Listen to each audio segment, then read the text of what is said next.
아버지하고 아들하고 관계가 좋을 때는 뭐 일로 그렇게 얘기하지 않잖아요. 서로 정말 같이 있기만 해도 기쁘고, 아무리 작은 것을 주제로 얘기해도 시간 가는 줄도 모르고, 그런 게 좋은 관계듯이 어쩌면 교회와 하나님과의 관계도 마찬가지라고 저는 생각해요. 하나님께서 뭐 교회가 일을 많이 해라, 뭐 이게 하나님의 뜻인지 아닌지 잘 생각해 볼 일 아니겠어요? 오늘 이 시대가 우리가 뭐 교회가 일을 적게 해서 지금 이런 어려움을 겪는 게 아니지 않습니까? 어쩌면 지나치게 일을 하다가 본질을 놓친 건 아닌가, 이런 생각을 해야 되는 것이죠.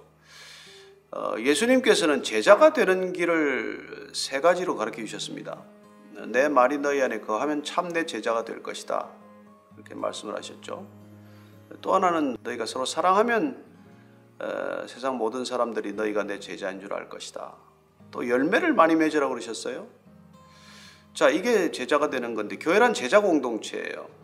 팬클럽이 아니지 않습니까?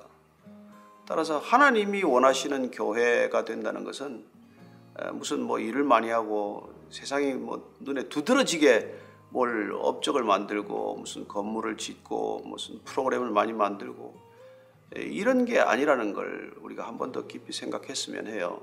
그래서 어떻게 하나님을 기쁘시게 할 건가? 어쩌면 아버지 인정을 못 받는 아들 같으면 죽으라고 일을 해서 인정받고자 하겠지만, 아버지의 사랑을 의심하지 않는 아이는 무슨 일을 해서 아버지를 만족해 하는 것이 아니라 아버지를 아버지로 대접하는 것, 아버지를 아버지로 인정하는 것, 그거면 충분하다는 것을 아는 것이죠. 그래서 우리 사도 바울은 뭐 에베소 교회를 향해서 그리스도인이 되는 것보다도 더 교회되는 길은 없다는 것을 말씀하고 계세요.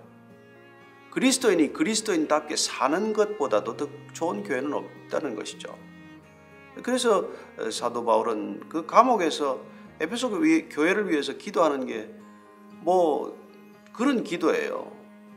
저들이 제발 좀 지혜와 계시의 영을 받아서 하나님을 더 알게 해주십시오. 그리고 부르심의 이 소망이 어떤 것인지를 좀 알게 해주시고, 그들이 받은 하나님의 유업, 그 기업의 풍성함이 어떤 것인지, 또 하나님의 능력이 얼마나 크신지, 이런 걸 좀 알게 해주십시오.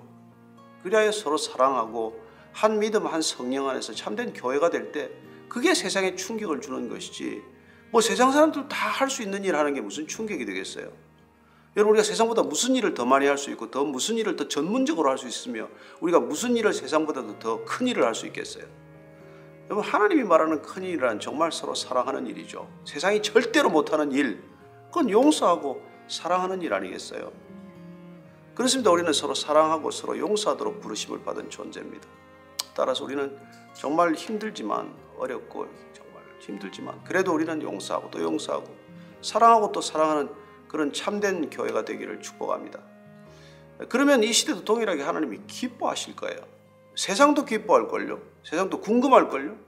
교회로 찾아올걸요. 그리고 본인도 교회가 되기를 갈망하지 않겠습니까?